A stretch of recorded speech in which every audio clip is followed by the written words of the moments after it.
우리가 지난 몇 주 동안 예레미야 1장부터 5장에 나와 있는 그러한 말씀을 가지고 하나님께서 자신이 특별히 세워놓은 이스라엘이라고 하는 자신의 선민, 자신의 백성, 이 백성의 죄악을 참고 기다리다가 어쩔 수가 없는 그런 상황에 이르렀을 때 하나님께서 할 수 없이 너희가 내 아내였음에도 불구하고 내가 이혼 소송을 할 수밖에 없다 하시면서 하나님께서 이혼 소송 청구를 하는 그와 같은 내용을 살펴봤고, 그러면서도 우리 하나님께서 그들에게 다시 한번 기회를 주셔서 회개를 촉구하시는 이와 같은 하나님의 음성을 우리가 이제 들어봤고, 그 다음에 지난 시간에는 하나님께서 제안하시는 그러한 내용을 살펴봤어요.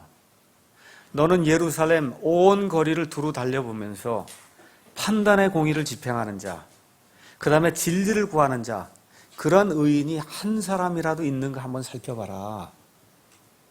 예루살렘에서 한 사람의 의인이라도 내가 발견할 수 있다면 내가 예루살렘을 징벌하지 아니하겠다고 말씀하시는 하나님의 그 제안의 말씀에 대해서 우리가 살펴봤습니다. 예레미야가 온 거리를 두루 달려도 판단의 공의를 집행하는 자, 진리를 구하는 자를 예루살렘 도시 전체에서 찾을 수가 없었다는 그런 말씀을 제가 지난 시간에 말씀드렸습니다. 그래서 그 말씀을 통해서 여자의 자식으로 태어난 이 세상에 태어난 모든 사람들은 하나님 앞에서 의로운 자가 하나도 없어서, 의인이 하나도 없어서 하나님 보시기에 죽을 수밖에 없는 그런 상태에 놓여 있고, 하나님께서 이를 불쌍히 여기셔서 하나님의 독생자 우리 주 예수 그리스도를 보내주셔서 이 예수 그리스도께서 의인으로 이 땅에 오셔서 의인으로서 죄 없는 그런 삶을 사시고, 그래서 우리의 모든 죄악을 다 담당하시고 이 죄들을 제거하시기 위해서 십자가에 죽으시고 피를 흘리시고 묻히셨다가 사흘 만에 부활하셔서 저와 여러분의 구원자가 되셨기 때문에 우리는 죄인임에도 불구하고 우리 주 예수 그리스도의 그 십자가의 고혈의 공로를 통해서 우리가 하나님 앞에 의인이 될 수 있다, 이러한 같은 말씀을 제가 드렸습니다. 자, 하나님께서 의인을 찾아보라고 이렇게 말씀하시는데 예레미야가 의인을 한 사람도 찾을 수 없는 거예요. 이때 우리 하나님께서 예레미야 5장 30절에서 31절에 있는 말씀을 말씀해 주십니다. 그 땅에서 놀랍고도 무서운 일이 이루어졌도다. 대언자들은 거짓으로 대언하고 제사장들은 자기 방법으로 다스리며 내 백성은 그렇게 하는 것을 사랑하니 그것의 마지막에는 너희가 무엇을 하려느냐.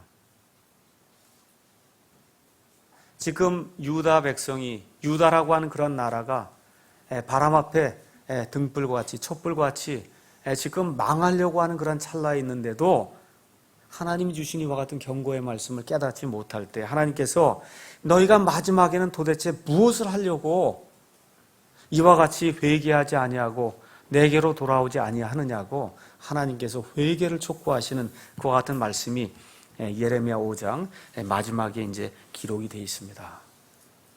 이 말씀을 주시고 예레미야 6장으로 넘어가서 하나님께서 구체적으로 너희가 회개하지 아니하고 내게로 돌아오지 아니하기 때문에 어쩔 수 없이 내가 전쟁을 예비해서 너희를 칠 수밖에 없다고 하는 그런 말씀을 이제 주십니다. 다시 말씀드려서 느부갓네살이라고 하는 바빌론 왕을 들어서 그래서 이스라엘 남아있는 이 유다를 칠 수밖에 없다고 하는 그와 같은 말씀을 1절에서부터 15절에서 하나님께서 말씀을 해주십니다.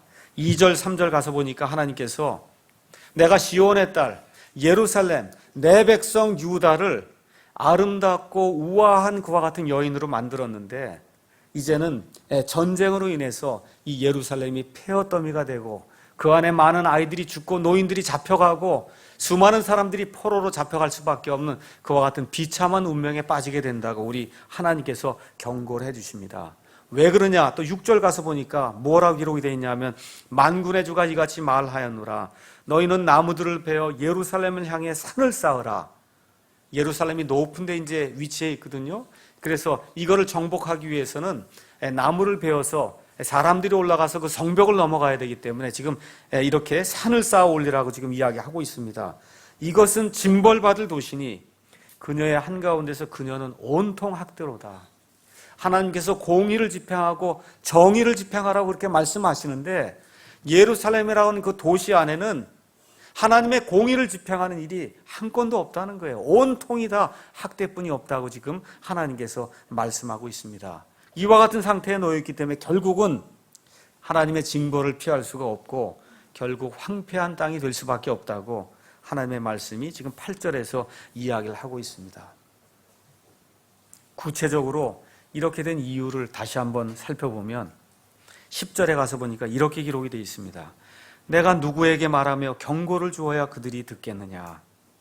보라, 그들의 귀가 할례받지 아니하였으므로 그들이 귀를 기울이지 못하는도다. 보라, 주의 말이 그들에게는 치욕거리가 되며 그들이 그것을 기뻐하지 아니하는도다. 하나님께서 대언자를 통해서 하나님의 말씀을 보내면 그거를 듣기 싫은 말로 듣는 거예요. 치욕거리가 된다는 겁니다. 그래서 하나님께서 그와 같은 귀를 가진 사람을 할례받지 못한 귀를 가진 사람이다. 귀가 있는데도 듣지 못하는 사람이다. 하나님께서 그렇게 이야기를 하고 있습니다. 그래서 유다가 패망한 데는 첫째 이유가 하나님의 말씀을 듣지 않기 때문에 유다가 패망한다고 하나님이 말씀하고 있습니다.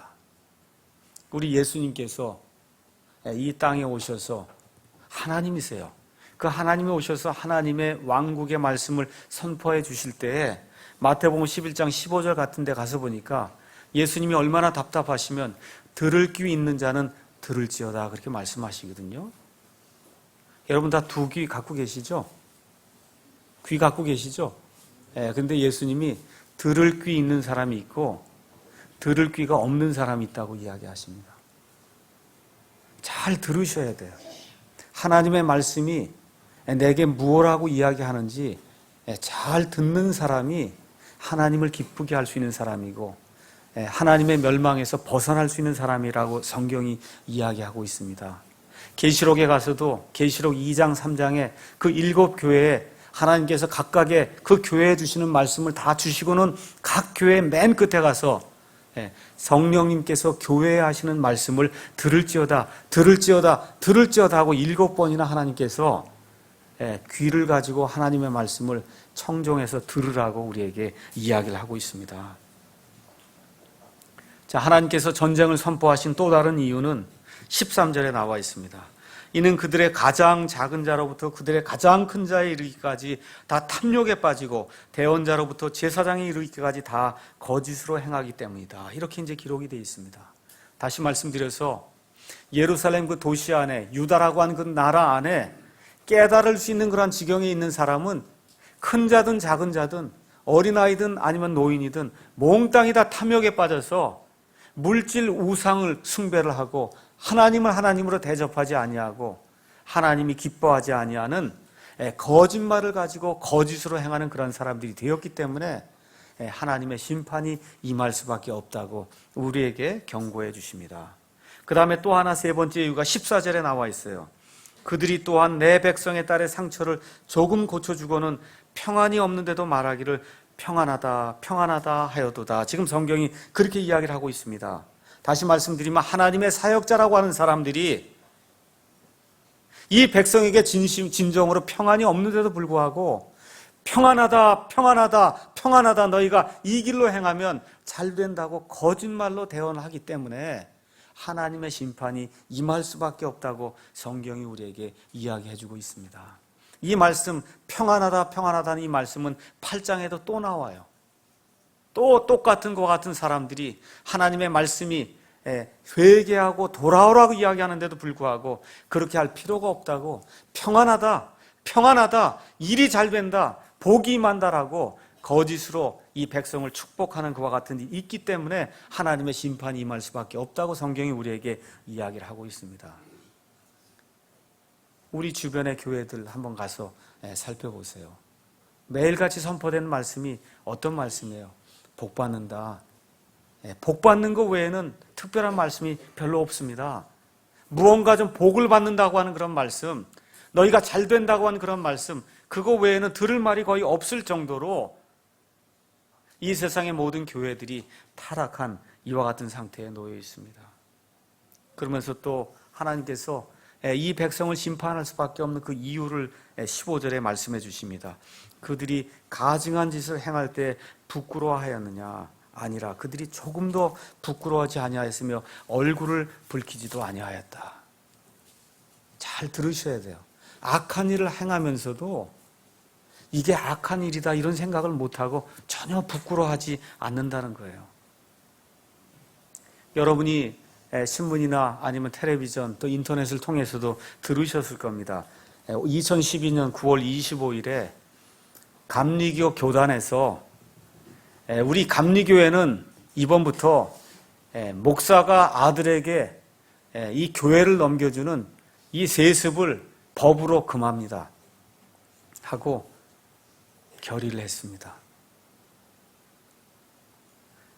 여러분, 원칙적으로 세습을 하든 안 하든 그게 문제가 될 게 있어요? 없어요? 없어요. 하나님께서 함께 하시면 그 아들이 이어서 잘할 수도 있는 거예요. 근데 문제는 뭐냐 하면 도가 지나쳐서 기업을 하듯이 아버지가 아들에게 교회를 물려주는 이와 같은 일이 너무나 팽배하게 되니까 도저히 우리가 더 이상 견딜 수가 없다 해서 그래도 가장 양심적이라고 할 수 있는 이 감리교회에서 교단 총회를 열어서 만장일치는 안 되지만 그래도 3분의 2 이상이 찬성을 함으로 우리가 감리교 전체에서 세습을 폐지하는 것을 결의합니다 하고 해서 그래도 많은 믿지 않는 사람들이 이제 그래도 교회가 좀 제대로 하려는가 보다 이렇게 이제 생각을 하고 있는데 그로부터 이틀 뒤에 한국기독교 총연합회 회장을 지낸 왕성교회 길자연 목사라고 한 사람이 나는 오늘부로 우리 아들에게 교회를 넘깁니다. 여러분, 이게 하나님 보시기에 가증한 일이에요. 이 세상 사람들이 보기에도 이건 아니다고 해서 어쩔 수 없이 지금 이렇게 교단에서 세습 폐지를 이렇게 강제 조항으로 두는 그와 같은 법을 만들고 났는데 이틀 있다가 한국기독교 총연합회 회장, 한국 기독교를 대표하는 그러한 그 연합회 회장을 지낸 사람이 나는 내 아들에게 교회를 넘겨줍니다 라고 하는 그러한 공표를 했어요. 하나님이 미워하는 일입니다. 그런데 그 일을 하면서 전혀 부끄러워하지 아니하고 얼굴을 붉히지 아니하는 이와 같은 현실이 저와 여러분이 살고 있는 이 한국의 교회라고 하는 그런 현실이에요. 그래서 이 예레미야 대언자의 이 말씀을 들으면서 지금부터 한 2500~600년 전에 그 유다의 상황과 그로부터 2500~600년이 지나서 예수님 오시고 나서 교회가 한참 모든 그런 과정을 거쳐서 거의 맨 마지막 시대에 지금 와 있는 이 시대, 특히 한국이라고 하는 이 나라에 이 현실을 이렇게 비교를 해보면 너무나 현실이 비슷하다는 겁니다. 이런 가운데 우리 하나님께서 16절에 있는 말씀을 예레미야를 통해서 다시 한번 유다 백성에게 주시는 거예요. 주가 이같이 말하노라. 이 답답한 처지에서, 환경 속에서 하나님이 다시 한번 이야기하는 겁니다.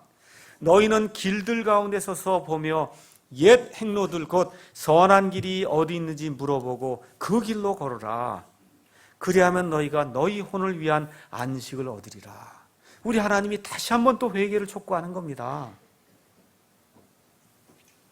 여기 가서 보니까 길들 가운데 서서 보라. 그 얘기는 무슨 얘기냐? 지금까지 유다와 또 이스라엘 이렇게 한 길을 통해서 이렇게 가다가 드디어 하나님의 심판이 임하는 그런 시점에 이르렀어요.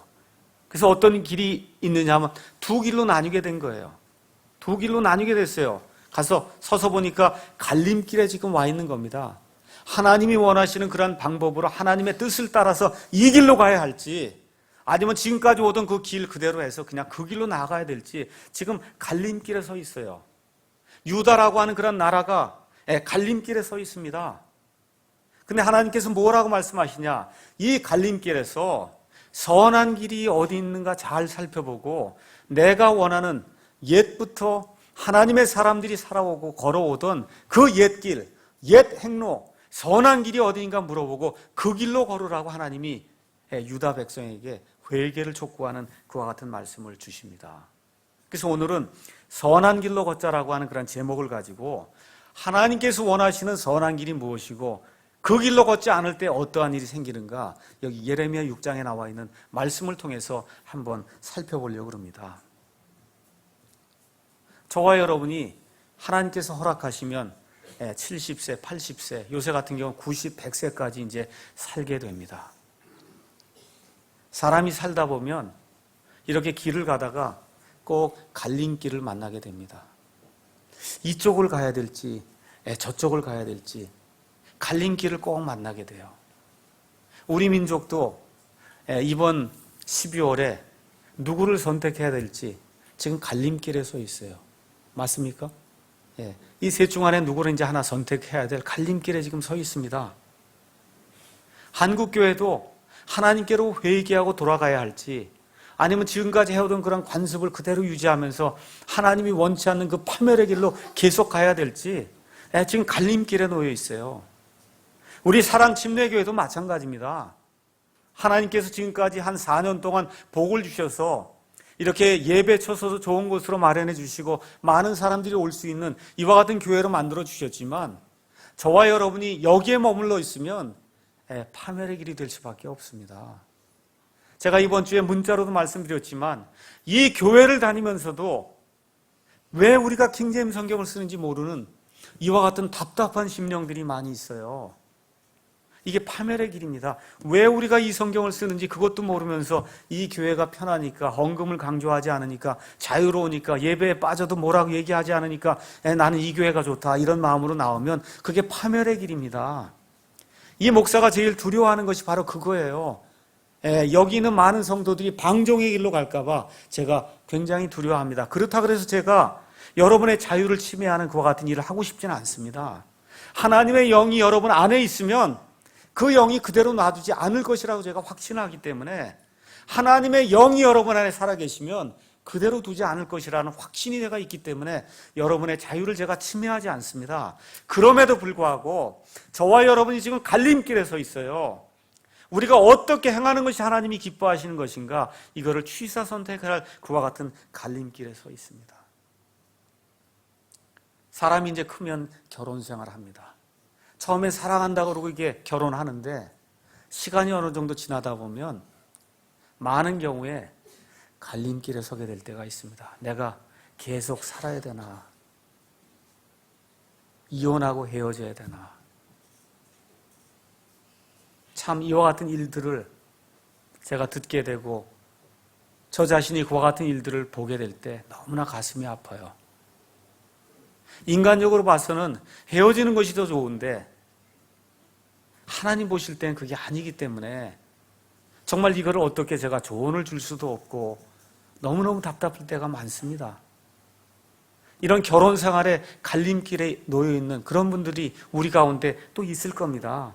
또 가정 생활에서 부모와 자식 간에 갈림길에 놓여 있는 그와 같은 가정도 있고, 직장을 이걸 택해야 될지 저걸 택해야 될지 이러한 갈림길에 놓여 있는 사람도 있고, 내가 배우자를 이 사람을 택해야 될지 저 사람을 택해야 될지 배우자 선택하는 문제로 기로에 놓여 있는 그런 사람도 있고, 이제 내가 대학교를 가야 되는데 어디 고등학교를 가야 되는데 어디를 가야 될지 갈림길에 놓여 있는 그와 같은 사람들이 많이 있습니다. 우리 하나님께서 주시는 이 갈림길에 놓여 있는 이 인생들에게 하나님께서 주시는 그 어드바이스, 이 충고의 말씀을 저와 여러분이 잘 들어야 됩니다. 주가 이같이 말하노라. 너희는 길들 가운데 갈림길에 서서 보며 뭘 찾으라는 거예요? 옛 행로들이 어디 있는가? 그 옛 행로들 안에 선한 길이 있는데 그 선한 길이 어디 있는지 물어보고 그 길로 걸으라는 겁니다. 그 길로 걸을 때 어떤 일이 생긴다는 거예요? 너희가 너희 혼을 위한 안식을 얻으리라. 하나님이 우리에게 그렇게 말씀해 주시는 겁니다. 저와 여러분이 하나님이 기뻐하시는 옛 행로, 하나님이 기뻐하시는 선한 길을 걸을 때 저와 여러분의 혼에 영혼의 안식이 있다고 하나님이 우리에게 말씀해 주십니다. 저와 여러분은 21세기에 살기 때문에 길이 옛 길이 있고 그 다음에 새 길이 있으면 여러분 차 몰고 갈 때 어느 길로 가시겠어요? 어느 길로 가세요? 새 길로 갈 거예요. 새 길이 요새는 다 잘 짓는 길이에요. 맞습니까? 그러니까 성경을 읽을 때 왜 옛길로 가라 그러느냐? 옛날에는 길이 많지 않았어요. 산이 험악하고 길이 험하기 때문에 사람들이 많이 다닌 길이 가장 안전한 길이에요. 그래서 옛길로 걸으라는 겁니다. 사람들이 많이 다닌 길이라야 거기에 강도도 없고 사람들이 많이 밟고 다녔기 때문에 그래서 웅덩이도 없고 가시덤불도 없고 사람들이 다니기에 가장 편안한 길이에요. 그렇기 때문에 하나님께서 옛길로 걸으라고 예레미야 대언자에게 지금 말씀을 해주시는 겁니다. 자, 그러면 이걸 읽으면서 또 그러면 옛날 그 방식대로 살려는가 보다 이렇게 생각하시는 그런 분들이 있습니다. 다시 말씀드려서 옛날의 것은 다 좋고 지금의 것은 다 나쁘다. 목사님이 또 이렇게 이야기하는 게 아닌가 이렇게 오해하는 분이 있습니다. 그런 얘기 전혀 아닙니다. 아브라함처럼 텐트 치고 살라고 얘기하는 거 아닙니다. 아브라함 다 텐트 치고 살았어요. 지금 다 아파트에 가서 살고 이렇게 집을 짓고 사는데 저기다가 텐트 짓고 이렇게 살면 안 된단 말이에요. 그런 거 얘기하는 게 전혀 아닙니다. 아브라함처럼 아니면 사도 바울처럼 아니면 지금부터 약 300년, 400년 전에 영국에서 살던 그와 같은 청교도들처럼 그런 방식으로 이렇게 살라고 하는 그런 얘기가 아니에요. 여기 나와 있는 옛 행로, 옛 사람들이 걷던 그와 같은 길, 그걸로 걸으라고 하는 것은 신약과 구약에 나와 있는 하나님의 그 성도들이 살아가던 그러한 삶의 태도를 우리가 그대로 견지하고 따라가야 된다. 그렇게 이야기하는 겁니다. 다시 쉽게 말씀드리면 하나님께서 지금부터 약 6,000년 전에 온 우주 공간과 이 땅을 만드셨어요.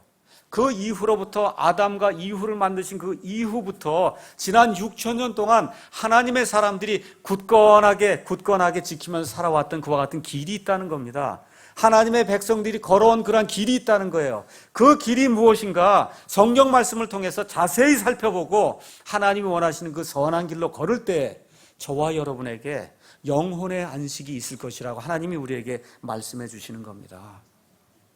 그래서 오늘은 우리 가운데 이 갈림길에 놓여있는 이런 상황에 놓여있는 우리 이 실정을 한번 살펴보면서 하나님이 원하시는 그러한 그 선한 길이 무엇인가 3가지만 한번 살펴보도록 그렇게 하겠습니다. 첫째, 그 선한 길은 믿음의 길입니다. 하나님이 원하시는 선한 길, 저와 여러분의 영혼이 안식을 얻을 수 있는 선한 길은 믿음의 길이에요.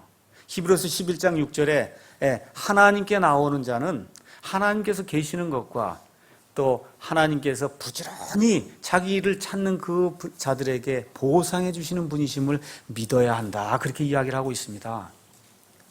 그래서 믿음이 없이는 하나님을 기쁘게 할 수 없다. 성경이 그렇게 이야기를 하고 있습니다. 다시 말씀드려서 하나님을 기쁘게 하지 못하면 저와 여러분의 영혼에 안식이 없다는 겁니다. 다시 한번 잘 생각하셔야 됩니다.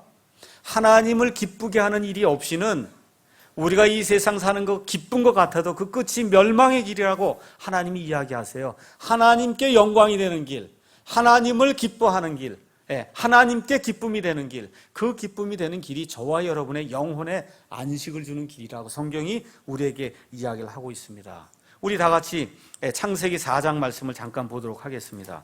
창세기 4장에 가서 보시면 아담과 이브 사건 이후에 가인과 아벨에 대한 하나님의 말씀이 기록이 되어 있습니다.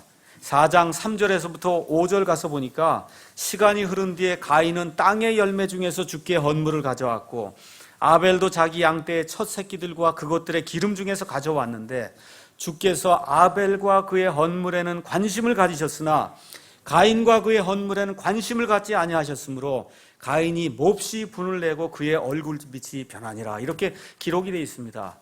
하나님께 나아갈 때 하나님께 희생 예물을 가지고 나와야 된다는 사실을 이 가인과 아벨의 어머니 아담과 이브가 노노히 이야기했습니다. 그래서 이 두 아들들이 하나님께 나아갈 때 무언가를 가지고 나아가야 되겠다 하는 그런 마음을 가지고 있었어요. 그런데 한 사람은 믿음으로 여기 나와 있는 것처럼 양을 죽이고, 그렇죠? 하나님이 원하시는 것 같은 짐승의 희생 제물을 가지고 믿음을 왜 그런지 모르지만 하나님께서 이와 같이 짐승의 희생 예물을 원하신다고 할 때 믿습니다 하고 하나님이 원하시는 짐승의 희생 예물을 가지고 나갔습니다. 이 가인이라고 한 사람은 하여튼 하나님께서 내게 복을 많이 주셨으니까 내게 주신 것 중에 제일 좋은 걸로 가져다 드리면 하나님이 받으실 거다 생각하고 자기가 추수한 것 중에 가장 좋은 것과 같은 식물을 가지고 하나님 앞에 나아갔을 때 거기 뭐라고 기록되어 있어요? 하나님이 아벨의 희생 예물에는 관심을 두셨는데 가인이 자기 생각에는 내가 제일 좋은 것으로 바친다고 하고 가지고 나간 그 가인의 희생 예물에는 하나님이 관심을 두지 않으니까 가인이 침울하게 됐다고 지금 성경이 그렇게 기록을 하고 있습니다. 그래서 여러분이 히브리서 11장 가서 보시면 그 믿음장으로 되어 있는데 그 믿음장에 처음에 나오는 그 인물이 누구예요? 아벨로 기록이 되어 있는 거예요.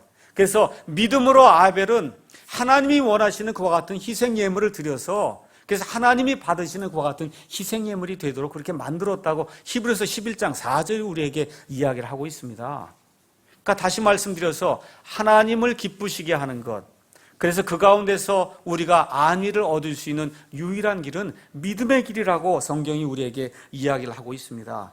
우리가 아무리 무엇을 우리가 행한 것과 같은 선한 것을 가지고 하나님 앞에 나아가려고 할 때 하나님 거기에 관심을 두지 않는다는 거예요. 하나님이 원하시는 것이 있다는 겁니다.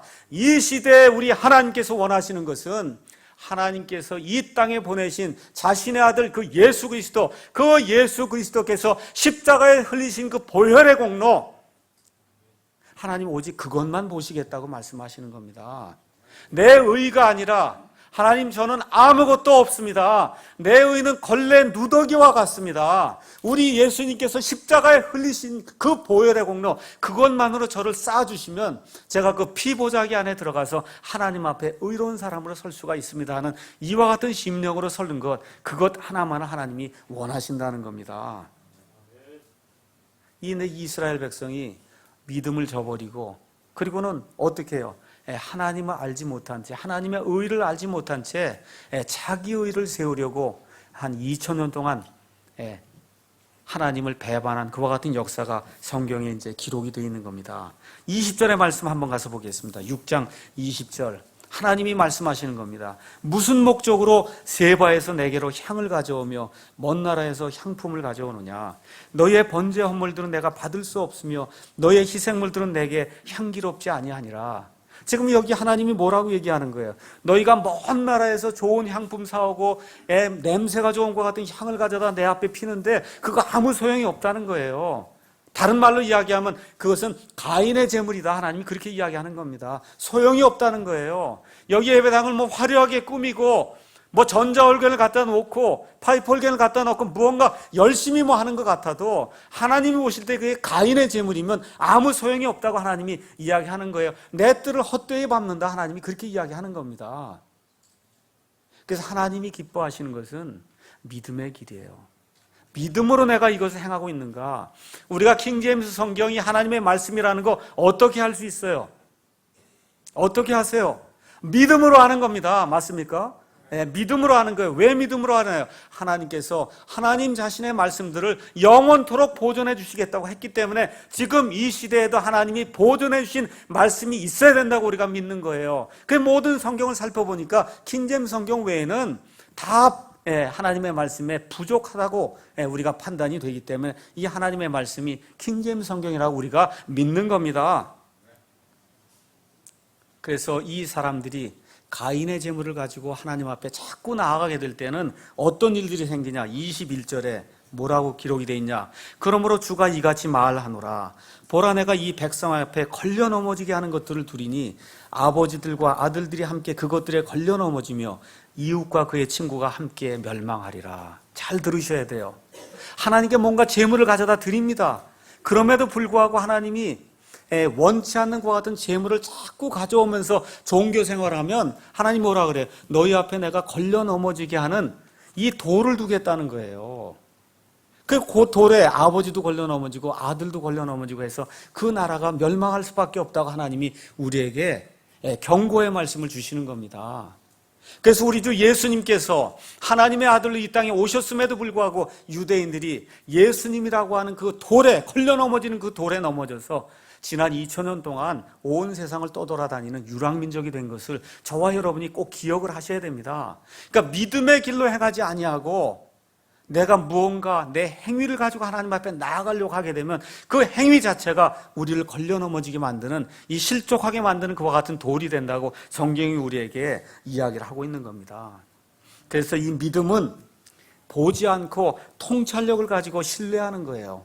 그래서 고린도후서 5장 7절에 가서 보니까 우리는 믿음으로 걷고 보는 것으로 걷지 않는다. 사도 바울이 우리에게 이야기해 주는 겁니다. 무슨 음성을 듣고 무슨 계시를 보고 이와 같이 하는 일 자체가 불신의 행위라고 성경이 우리에게 이야기하는 겁니다. 우리는 통찰력을 가지고 하나님의 아들, 딸이기 때문에 구원받을 때도 믿음으로, 구원받은 이후에도 하나님의 백성으로 믿음으로 걸어야 된다고 성경이 이야기하는 거예요. 그래서 눈의 현상과 아니면 꿈에 나타나는 그와 같은 계시들 추구하는 것 자체가 불신의 행위요, 이교도들의 행위다. 성경이 그렇게 이야기를 하고 있습니다. 그래서 교회의 초창기에는 성경 말씀이 완전히 다 주어지지 않았을 AD 90년까지는 우리 하나님께서 여러 가지 표적들과 기적들과 여러 가지 은사들을 통해서 그래서 하나님의 말씀들을 확증해 주시는 그와 같은 일이 있었습니다. 그 당시에는 사도들이 손을 가져다 대면 죽은 사람들이 일어나고 또 다른 나라 말을 함으로 말미암아 다른 나라 백성들에게 말씀을 선포할 수 있는 이와 같은 방언과 같은 이와 같은 은사들이 있었습니다. 근데 AD 90년경에 요한계시록을 마지막으로 해서 하나님의 말씀이 완전히 성취가 된 이후에는 교회 역사를 통해서 여러분이 살펴볼 때 이런 신유의 은사가 나타나거나 방언의 은사가 나타났다는 그런 기록이 전혀 나타나지 않습니다. 그게 언제까지 그렇게 되냐? 1900년대까지 그와 같은 일이 나타나지 않아요. 그래서 AD 90년까지 약 1800년대 말까지는 이와 같은 은사가 나타나는 것이 성경이 기록이 되어 있지 않고 이 세상의 역사에도 기록이 되어 있지 않습니다. 여러분이 잘 알고 있는 스펄전이라고 하는 그런 유명한 목사님, 존 웨슬레, 그 다음에 D.L. 무디, 조나단 에드워드, 다 유명한 사람들이에요. 그 모든 사람들이 하나님의 말씀을 선포했지 가서 뭐 방언을 하고 신유를 일으키고 그와 같은 일도 한 적이 없습니다. 이것이 바로 하나님이 원하시는 믿음의 길이요 선한 길이기 때문에 하나님께서 그와 같은 길로 이 성도들 지난 한 1900년 동안 인도해 주셨어요. 근데 마귀는 이제 마지막 때에 사람들이 보는 것을 통해서 무언가를 추구하려고 하는 이와 같은 신비주의를 일으키기 위해서 1819년 이후로 영국에서부터 시작해서 이 보는 것을 추구하는 것 같은 종교를 만들기 시작했습니다. 그래서 1819년에 영국의 에드워드 얼빙이라고 하는 사람이 나타나서 초능력을 보이고 황홀경에 빠지게 하고 방언을 하게 하고 감정주의를 촉구하기 시작하면서부터 소위 기독교라고 하는 이 안에 이 신비주의, 은사주의, 무언가 초능력의 무언가를 촉구하는 불신의 길을 따르는 이와 같은 일들이 생기기 시작한 겁니다. 이로부터 약 100년이 지나서 1906년에 로스앤젤레스의 아주사 거리에 세이모아라고 하는 이런 흑인 목사를 통해서 그래서 아주사 거리 현상이라고 하는 것으로 이것이 발전이 되면서 우리가 소위 이야기하는 오순절 운동이라고 하는 이와 같은 것으로 이것이 발전이 돼서 그 이후에 1960년대를 거치면서 로마 가톨릭 교회에서도 우리도 은사를 통해서 개신교회와 같이 하나가 될 수 있다 해서 그래서 은사주의라고 하는 것을 발전을 시켜 나갔어요. 그래서 천주교회나 아니면 개신교회나 다 같이 우리가 방언을 하니까 하나님 안에서 한 성령 안에 있다 하는 종교 일치 운동이 1960년 이후로 오순절 은사운동을 통해서 온 세상에 파급이 되기 시작했습니다. 이런 가운데 제3의 물결이라고 하는 풀러 신학교의 피터 와그너나 존 민버라고 하는 이런 사람들을 통해서 제3의 물결이라고 하는 이 오순절 은사운동이 1980년대 이후로 온 세상에 퍼지기 시작했어요. 그래서 여러분이 잘 알고 있는 빈야드 운동, 토론토 축복, 펜사콜라 웃음부흥, 영국에서 시작된 알파 코스, 그 다음에 피라미드식 제자훈련이라고 하는 G12, 두 날개, 그 다음에 여러분이 요새 알고 있는 신사도 운동, 이런 모든 것들이 지난 한 30년 동안 온 세상의 모든 교회들을 휩쓸고 있는 겁니다. 국내에서는 순복음교회에서 이와 같은 일들을 시작하다가 지금은 순복음교회뿐만 아니라 거의 대부분의 장로교, 감리교 할 거 없이 다 같이 락 음악 하면서 대부분의 교회들이 은사 운동을 추구하고 오순절 부흥을 추구하고 또 번영신학 뭐예요? 다 복받는다는 겁니다. 하나님께 뭐 드리면 다 복받는다는 이 바알의 이교도 신앙을 받아들인 이와 같은 지경에 이른 거예요. 이 지경에 이르면서 맨 마지막에 나타난 현상이 뭐예요? 목사가 내가 사도다라고 주장하는 신사도들이 이제 새로운 사도들이 등장하기 시작했어요. 지금 우리 한국의 큰 믿음 교회 이런 데 지금 하고 있는 게 신사도 운동이에요. 내가 사도라는 거예요. 사도. 베드로나 바울과 같이 내가 사도라고 주장하는 이와 같은 거짓 목사들이 이 땅에 가득 차게 된 이와 같은 현실 속에 저와 여러분이 놓여 있는 겁니다. 이들이 주장하는 내용이 13절, 14절에 기록이 되어 있습니다. 다 같이 한번 읽어보겠습니다. 13절, 14절 읽겠습니다. 이는 그들의 가장 작은 자로부터 그들의 가장 큰 자에 이르기까지 다 탐욕에 빠지고 대언자로부터 제사장에 이르기까지 다 거짓으로 행하기 때문이라. 그들이 또한 내 백성의 딸의 상처를 조금 고쳐주고는 평안이 없는데도 말하기를 평안하다 평안하다 하였도다. 오순절 은사운동이 추구하는 것이 뭐예요? 이와 같은 번영신학을 추구하는 거거든요. 예수 믿으면 잘 산다는 거예요. 그래서 요새 가장 유행하는 게 뭐예요? 특별 새벽 기도거든요. 이제 할 때가 됐어요. 수능 시험 보고 이제 하니까 이제 100일 뭐 해서 이제 할 때가 이제 된 겁니다. 이것이 바알을 섬기는 거지 하나님 섬기는 것이 아니에요. 이게 뭐예요? 불신의 행위다 그 얘기입니다. 하나님이 원하시는 것은 믿음의 행위를 원하시고 우리 성도들이 믿음의 길로 나가기를 원하는데 무언가를 자꾸 보여주려고 그러고 무언가 보는 것을 추구하려고 그러고 하나님을 믿으면 세상의 모든 일이 다 잘 되는 걸로 착각하는 이런 믿음 하나님이 원치 않는다는 겁니다. 그것이 악한 길이라고 성경이 우리에게 이야기를 하고 있어요. 자, 그러면 예수 믿으면 기쁨이 없냐? 잘 들으셔야 됩니다. 예수님 때문에 기뻐하셔야 돼요. 다른 것 때문에 기뻐하면 안 됩니다. 예수님 때문에 기뻐하셔야 돼요. 일이 잘 되니까 기뻐하는 거 그거는 있다가도 없어질 수 있습니다. 예수님 때문에 구원받은 것으로 인해서 이 하나님의 말씀으로 인해서 저와 여러분이 기뻐하는 그 일이 있어야 된다 그 얘기입니다. 예수 믿을 때 이와 같은 기쁨이 저와 여러분 가운데 영원토록 풍성하게 흘러넘치기를 예수님의 이름으로 기원합니다. 우리 예수님께서 마태복음 12장 39절에 악하고 음란한 세대가 표적을 추구한다 그렇게 이야기했어요. 악하고 음란한 세대가 표적을 추구하는 겁니다. 우리 하나님의 길과 영반대의 길이기 때문에 하나님이 원하시는 이 선한 길, 그거는 처음부터 믿음의 길이다. 이걸 저와 여러분이 꼭 기억을 하셔야 됩니다. 둘째, 하나님이 원하시는 그 선한 길은 의의 길입니다. 베드로후서 2장 15절에서 16절을 가서 보면 발람의 길에 대해서 이게 불의의 길이라고 이야기를 하고 있어요. 여러분 잘 아시다시피 민수기 22장에서 25절에 가서 보면 하나님의 대언을 하던 하나님의 대언자 중에 한 사람 발람이라고 하는 그런 사람이 나와 있는데 이 사람이 돈을 받고 하나님의 말씀을 대언하기 위해서 모압이라고 하는 이 이교도들에게 와서 하나님의 백성을 저주하려고 하는 그와 같은 내용이 그 안에 기록이 되어 있습니다.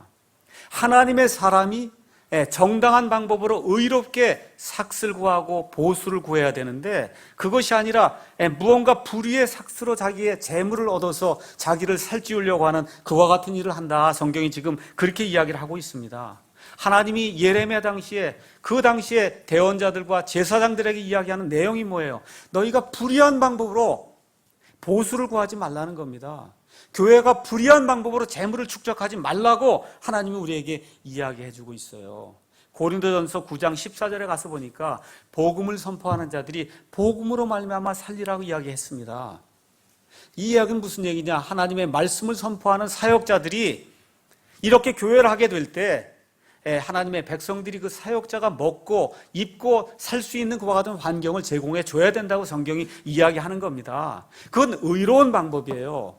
근데 이 목사나 하나님의 일을 한다고 한 사람들이 불의한 방법으로 또 교회가 불의한 방법으로 돈을 추구하고 재물을 축적하는 것은 하나님이 원치 않는 것이다. 지금 그렇게 이야기하고 있습니다. 또 어떤 것이 불의한 것이냐? 이 신약 시대에는 구약 시대와 달리 성도들 간에 계급이 없어요. 목사와 성도가 이렇게 계급이 있는 게 아닙니다. 구약 시대에는 하나님께 나아갈 때 제사장을 꼭 통과해야만 하나님께 나아갈 수 있었어요. 이 신약 시대에는 하나님께 직통 나아가는 거지 목사가 중간에 있으면 안 되는 겁니다.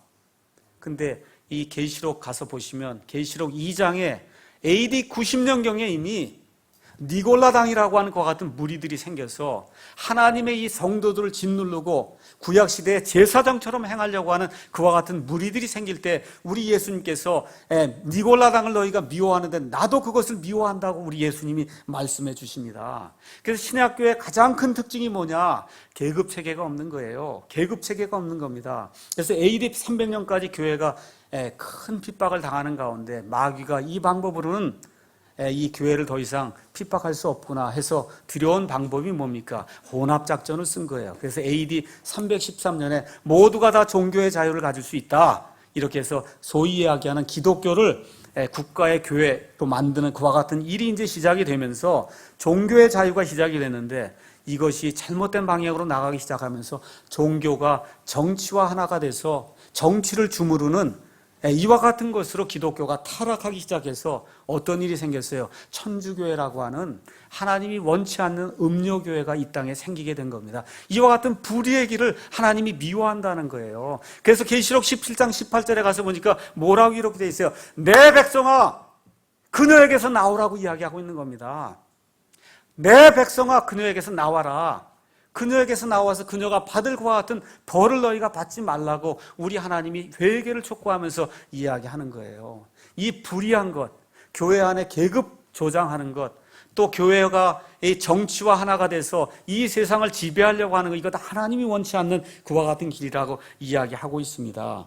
마태복음 22장 21절에 우리 예수님께서 카이사르의 것들은 카이사르에게 바치고 하나님의 것들은 하나님께 바치라고 하시면서 종교와 정치가 완전히 분리가 될 것을 우리 예수님이 말씀해 주셨습니다. 이러는 가운데 천주교회가 득세를 해서 온 세상이 지금 천주교 세상이 되다 보니까 2013년도에 우리 부산에서 WCC 세계종교협의회를 연다고 하는 이와 같은 불길한 소식을 우리가 접하고 있는 겁니다. 이런 소식을 접할 때 아이고 회개해야 되겠구나 하고 저와 여러분이 회개를 해야지 종교올림픽이 우리나라에서 열린다 그러고 가서 박수를 치고 지금 명성교회 이런 데서 그러고 있거든요. 우리나라에서 이렇게 종교올림픽을 하니 얼마나 좋으냐. 정신이 나간 사람들이에요.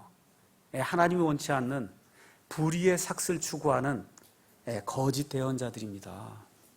하나님은 믿음의 길을 원하시고 하나님은 의의 길을 원하십니다. 셋째, 우리 하나님이 원하시는 길이 있어요. 그것은 말씀의 길입니다. 하나님은 말씀대로 사는 사람, 말씀의 길로 걷는 사람을 선한 길로 걷는다고 이야기하세요. 오늘 우리가 아까 시편 119편 말씀을 읽었습니다. 1절부터 16절 말씀을 읽었어요. 시편 119편은 성경에서 가장 긴 장으로 되어 있어요. 얼마로 되어 있냐? 176절로 되어 있습니다. 여러분에게 간단하게 말씀드리면 히브리 말은 자음으로 알파벳이 22개가 되어 있습니다. 22개. 그래서 여기 나와 있는 시편 119편은 22개. 여러분 한번 시편 119편 잠깐 가서 보도록 하겠습니다. 시편 119편 가서 보시면 119편 1절 시작하기 전에 그 위에 중간 제목에 알레프, 그렇죠? 9절 가서 보면 베트, 그 다음에 17절 가서 보면 끼멜 이렇게 되어 있죠? 그게 지금 총 뭐냐면 22개의 히브리어 알파벳 자음이에요. 자음. 자, 이렇게 되면서 각각의 그 자음에 대해서 8절이 기록이 되어 있어요. 그러니까 22 곱하기 8 하면 176절이 나오는 겁니다. 자, 그럼 이 성경 말씀이 대단히 중요한데 이 시편 119편은 하나님의 말씀을 다루는 그와 같은 가장 긴 장으로서 하나님의 말씀을 다루는 그와 같은 시편입니다. 하나님의 말씀을 다루는 그와 같은 이 말씀 안에 하나님의 말씀을 가리키는 그와 같은 단어가 하나님의 법, 하나님의 증언, 하나님의 훈계, 하나님의 법규, 하나님의 명령, 하나님의 의로운 판단, 하나님의 말씀, 약속, 이와 같은 8가지가 다 하나님의 말씀을 가리키는 거예요. 그래서 이 시편 기자는 이 119편을 통해서 자그마치 176절을 가지고 하나님의 말씀으로 걷는 것이 대단히 중요하다고 성도들에게 이야기해 주는 겁니다. 1절 볼게요. 주의 법 안에서 걸으며 그 길에서 더럽히지 아니한 자들은 복이도다. 주의 법이 뭐예요? 하나님의 말씀이란 말이에요. 그 하나님의 말씀이 그 길이라고 지금 이야기하고 있는 거예요. 하나님의 말씀의 그 길 안에서 걷는 자들은 대단히 복이 있다. 지금 성경이 그렇게 이야기하는 겁니다. 그래서 119편은 길 이야기를 하는 거예요. 5절에도 오 내 길을 인도하사 주의 법규들을 지키게 하소서. 9절에도 청년이 무엇으로 자기 길을 깨끗하게 하리까. 이 119편은 계속해서 길 이야기를 하는데 길 중에 어떤 길을 택해야 되냐? 하나님의 말씀의 길들을 택해야 된다고 지금 성경이 우리에게 이야기해 주는 겁니다. 여러분의 상식을 위해서 여기 알레프, 베트, 끼멜 이렇게 나오는데 이 119편은 우리말로 이합체 시라고 기록이 이제 되어 있습니다. 이합체라고 하는 얘기는 에크로스틱이다 이렇게 이제 영어로 이제 기록이 되어 있는데 그건 무슨 얘기냐 하면 여기 이제 1절부터 8절이 알레프라고 되어 있죠. 그 다음에 9절부터 16절은 베트로 되어 있죠. 알레프라고 되어 있는 그 8절은 히브리 말로 말씀을 기록할 때 그 8절의 첫 1절, 2절, 3절 시작할 때 첫 단어가 알레프로 되어 있어요. 알레프. 아시겠죠? 알파벳 알레프. 지금식으로 얘기하면 알파벳 A로 시작하는 거예요. 8절은 알파벳 A로 시작하고 그 다음에 나와 있는 베트는 여러분이 B라고 생각하시면 돼요. 그 다음에 9절부터 그 16절까지는 그 처음에 나오는 그 모든 그 구절이 뭐로 시작? B로 시작하는 거예요. 그 다음은 C로 시작하고 그 다음은 D로 시작하고 이런 식으로 해서 176절이 기록이 되어 있는 이합체시다. 이게 성경이 지금 우리에게 이렇게 보여주고 있습니다. 제가 다시 한번 말씀드리는 것은 하나님의 사람들은 처음부터 끝까지 하나님의 말씀대로 사는 말씀의 길을 걸었다는 겁니다. 창세기 15장 6절 말씀 하나만 읽어보겠습니다. 창세기 15장 6절. 창세기 15장 6절 가서 보니까 아브라함이 주를 믿으니 그분께서 그것을 그에게 의로 여기시고, 자, 주를 믿었다 이렇게 돼 있는데 사실은 주의 말씀을 믿은 거거든요. 주의 말씀이 뭐라고 기록이 돼 있냐 하면 하나님께서 5절에 그분께서 그를 데리고 밖으로 나아가 이르시되 이제 하늘을 쳐다보고 별들을 셀 수 있거든 세어보라 하시며 또 그에게 이르시되 내 씨가 그와 같으리라 하시니라. 이 말씀을 받을 때 아브라함에게 자식이 있었어요? 없었어요? 없었어요. 도저히 자식을 낳을 수 없는 그런 상태에 지금 이 아브라함과 사라가 있는데 하나님께서 이 아브라함을 데리고 밖으로 나가시더니 하늘의 별들을 보여주시면서 아직 아들이 하나도 없는데 아들을 낳을 수도 없는데 우리 하나님이 내 씨가 저 하늘의 별들같이 많게 되리라 할 때 하나님께서 말씀하셨으니까 그대로 될 줄로 내가 믿습니다 할 때 우리 하나님께서 그거를 의로 인정해 주셨다는 거예요. 이게 말씀의 길이요, 선한 길이요, 하나님이 원하시는 길이다. 성경이 우리에게 이야기를 해주고 있는 겁니다. 그래서 요약의 말씀을 드리겠습니다.